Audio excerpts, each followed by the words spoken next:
नमस्कार, मैं हूं आपके साथ मयंक। देखिए, ईरान के ड्रोन्स को लेकर एक बड़ी खबर आई है। ईरान ने अपनी सेना में हदीद 110 यानी हदीद 110 नाम का ड्रोन जो है वो पूरी तरह से शामिल कर लिया है। हदीद 110 इस ड्रोन की सबसे बड़ी खास बात सुनकर आप चौंक जाएंगे। हो सकता है आपने पहले सुना हो, लेकिन इस पर मैं पहली बार वीडियो बना रहा हूं, इसलिए ये वो ड्रोन है जो स्टील्थ टेक्नोलॉजी से बना हुआ है।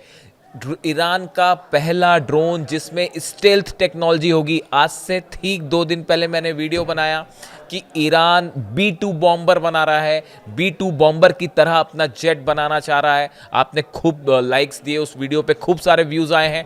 और देखिए, ये सिर्फ 2 दिन के अंदर ये खबर सामने आ गई है कि हदीद 110 जो है वो स्टिल टेक्नोलॉजी का ड्रोन है। अब आप इस बात को समझिए। देखिए, हमने जो खबर आपको बताई वो खबर की पुष्टि होती दिखाई दे रही है। B2 बॉम्बर तभी बनाया जा सकता है जब आपके पास स्टेल्थ टेक्नोलॉजी हो, तभी उसका B2 बॉम्बर होने का मतलब है।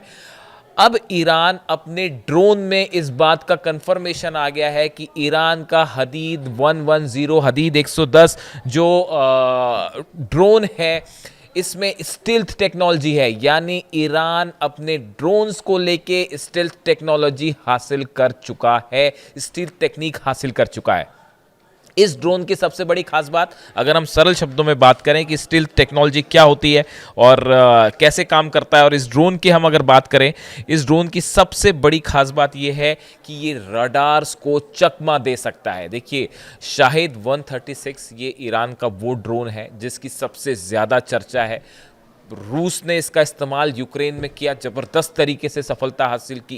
इसराइल पर जो हमले हुए उसमें शायद 136 का इस्तेमाल हुआ। डोनाल्ड ट्रंप ने तक ड्रोन की तारीफ कर दी। लेकिन ये जो हदीद 110 ड्रोन है, हदीद 110 जो ड्रोन है, इसकी सबसे बड़ी खास बात है इसमें स्टिल्थ टेक्नोलॉजी है जो कि शाहिद 136 में नहीं है।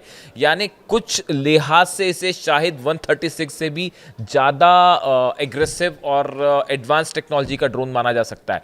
स्टिल्थ टेक्नोलॉजी होने के कारण ये रडार पर कैप्चर करना इसे बेहद मुश्किल है। और अगर रडार्स पर ड्रोन कैप्चर ना होए तो वो इतनी ज़बरदस्त तबाही मचा सकते हैं कि इसका अंदाज़ा लगाना भी मुश्किल है। तो देखिए, पहली इसकी खूबियत तो हो गई कि ये स्टेल्थ टेक्नोलॉजी से बना हुआ है, जो ये बात साबित करता है कि ईरान के एयर साइंटिस्ट जो हैं वो इस लेवल की टेक्नोलॉजी अब हासिल कर चुके हैं जिसमें जो है स्टील्थ टेक्नोलॉजी का ड्रोन्स में इस्तेमाल हो रहा है। दूसरी इसकी खास बात है इसकी स्पीड। देखिए, अब तक ईरान के पास जो ड्रोन्स थे वो सस्ते हुआ करते थे और लंबी दूरी तक जाते थे, लेकिन स्लो स्पीड पर जाते थे। इसकी सबसे हदीद 110 की सबसे खास बात है इसकी स्पीड। पहली क्वालिटी हो गई इसकी स्टेल्थ टेक्नोलॉजी, सेकंड इसकी खास बात हो गई इसकी स्पीड।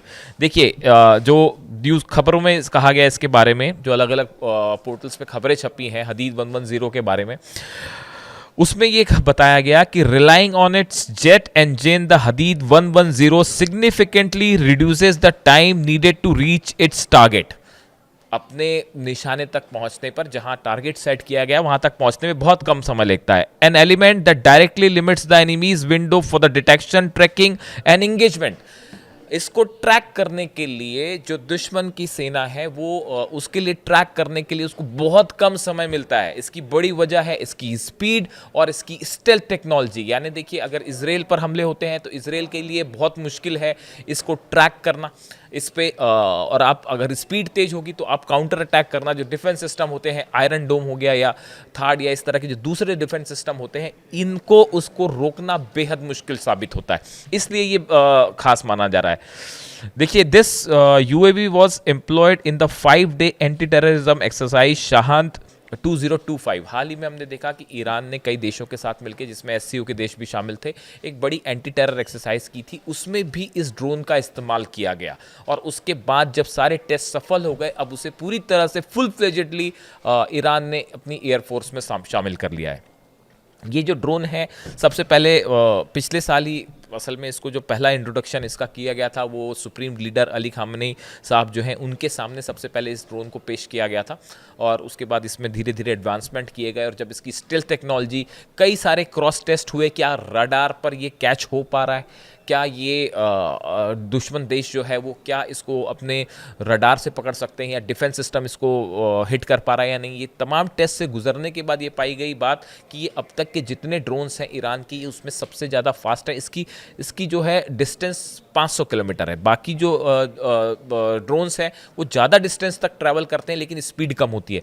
ये सिर्फ 500 किलोमीटर ट्रैवल करता है लेकिन बड़ा फास्ट ट्रैवल करता है, एंड ऑलमोस्ट जो है विजिबल नहीं है ये, क्योंकि इसमें स्टेल्थ टेक्नोलॉजी लगी है। यानी अगर ईरान अपने शिप से ईरान के पास ये कैपेबिलिटी है कि अपने शिप से ड्रोन लॉन्च करे, और ईरान अगर चाहे तो अपने शिप्स पर इस ड्रोन्स को लगा के इजराइल के करीब ले जाके हमले कर सकता है। पूरे ओमान की खाड़ी में हो, फारस की खाड़ी में हो, इन पूरे इलाके में ईरान को एक बड़ा अपर हैंड मिलेगा इस ड्रोन्स की वजह से। इस सुसाइडल ड्रोन कहा जाता है कि इस पर अगर आप वॉरहेड लाद के अगर आप इसे छोड़ दें तो ये बड़े सटीक निशाने पर हमला करता है, स्पीड के साथ हमला करता है, और इसकी जो स्टेल्थ टेक्नोलॉजी है वो इसको सबसे घातक बना रही है।